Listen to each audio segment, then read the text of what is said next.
here at the cocktails event, and I'm going to be sharing my personal story about surviving childhood abuse. But before I get going, I wanted to say, before I came to college, I really wanted to share my story, but in my hometown, I couldn't find anywhere to do that. There was no venue for it. So I'm really thankful that I've ended up with a safe place. It's been a wonderful experience for me. I feel like my story is important to share just for everyone, but then also for me, it increases my healing. So once again, I'm really thankful that I have the opportunity to be up here. Well, it started when I was young. I was too young to understand, and I was sweet, I was energetic, I was full of life and full of wonder, but I was also fragile and vulnerable, just like any child. My dad was out of control. He was like a landmine ready to blow, and it seemed like every day something would set him off. And then he would shout and he would curse, he would pound his fist down on the table, punch holes through the doors. And there I was with nowhere to turn, so I huddled up inside of myself and just waited for him to change back from the monster he had become. You know, my dad took so much pride in me. I was his only son, and I wanted to be a good son. I thought that maybe then the violence would stop, but it never did. So I tried to ignore him. I tried to pretend like nothing was wrong. Tried to pretend like I didn't notice when he would hold me in his lap and press his body firmly against me. I just got away as fast as I could, disgusted. But I could never get away for very long. My dad would always trap me and smother me somehow.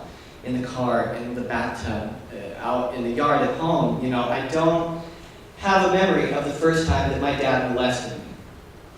It was just part of life. It was something I grew up with. And as the years went by, it continued to be a part of my life until I was a teenager and I stopped having very much contact with my dad. But even then, I kept everything a secret. I was too ashamed to tell people. It was just too much to carry the burden, though, of being abused for so many years. Hopelessness surged through me, and my eyes streamed tears, and I yelled at myself, I hit myself, I hated these feelings that I couldn't get rid of. I would take a knife and I would cut into my arm, and I would rock back and forth just in despair, trying to bleed out the pain, shredding my skin. But the cuts only went so deep, and the real pain was much deeper. And I started to see that cutting was just a way for me to run away from my problems. And for a while, I needed to run away, and for a while it worked. But after so long, I was just worn out. I knew something had to change. Running from my past was running from who I was, who I was going to become, from the opportunity to ever be truly happy. I didn't want to lose that opportunity. So I decided to face my pain head on. Just let it run its course. I admitted to myself, I was abused. I was molested. And I cried a lot. I got into therapy. I talked to my friends and my family, and somehow I just persevered every day. And I allowed myself to believe that healing was possible. I wanted it to be possible. Sure enough, there came a point in my life where things started to change. My wounds faded into scars, and my scars faded into the background of my life. I lifted my head up, I dried my tears, I breathed in the life of a new day, and I was no longer a victim. But I wasn't a survivor either. I was just me. I was finally just a human being. Now, it wasn't very long after that that I was surprised to find out that I was going to be a father myself. But I was ready. I was free from all of the pain that my father had inflicted on me, and I was able to rise to the occasion. It was a wonderful feeling.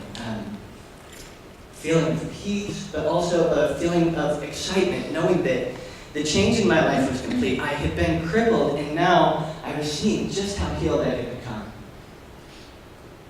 My son is almost 2 years old now, and I love him so much. And having him gives me some perspective. You know, he's so beautiful, he's so innocent, and I just know that I must have been the same way when I was a little boy. You know, I wish my dad had healed. I wish he had dealt with his problems. I wish he'd been a good dad. But nevertheless, you know, I'm happy now. I'm healthy, and I am a good father to my son. You know, it was one thing when I healed for myself, and that was wonderful. But it's even better knowing that my healing is affecting my son's life. My life is beautiful now. And if I had kept trying, and if I hadn't had the courage and the help to face my past, I don't know that I would have ever been able to say those words. Thank you for letting me share my story.